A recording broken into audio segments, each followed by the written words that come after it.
চাকরি হোক বা ব্যবসা, বহুদিন পর্যন্ত শুধুমাত্র কাজের প্রয়োজনে পথে বেরোনো মানুষই বাড়ির বাইরে ভাত খেতেন। সে যুগে ভাতের হোটেলগুলো ছিল মূলত পাইস হোটেল।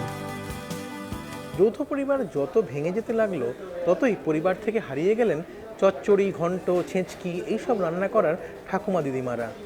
আধুনিককালে তাদের জায়গা নিলেন শেফরা। কলকাতার অন্যতম প্রাচীন আধুনিক বাঙালি রেস্তোরাঁর মধ্যে রয়েছে আহেলি।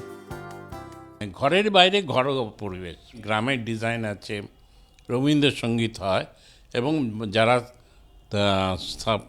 খাওয়া সার্ভ করে এখন কটা জায়গায় আর কাঁচের থালায় করে, এখনও আমরা সেই মেনটেনেন্স করছি।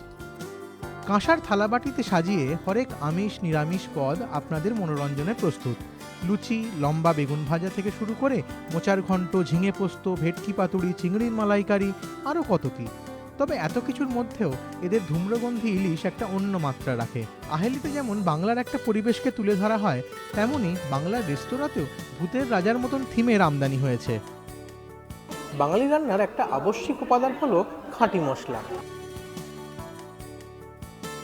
লঙ্কা, হলুদ, ধনে, জিরে, সর্ষে, রাঁধুনি, পাঁচফোড়ন, গরম মশলা, নামের তালিকা চলতেই থাকে।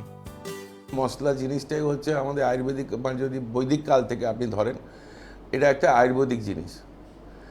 সেটা প্রচলনটা কিভাবে এসেছে? আমাদের খাবার মাধ্যমে, রান্নার মাধ্যমে এসছে। পরবর্তীকালে আমাদের মা ঠাকমারা দেখবেন যে পরিমাণ রান্না করতেন বা যা যা জিনিস রান্না করতেন, সব কটার একটা মানে থাকে।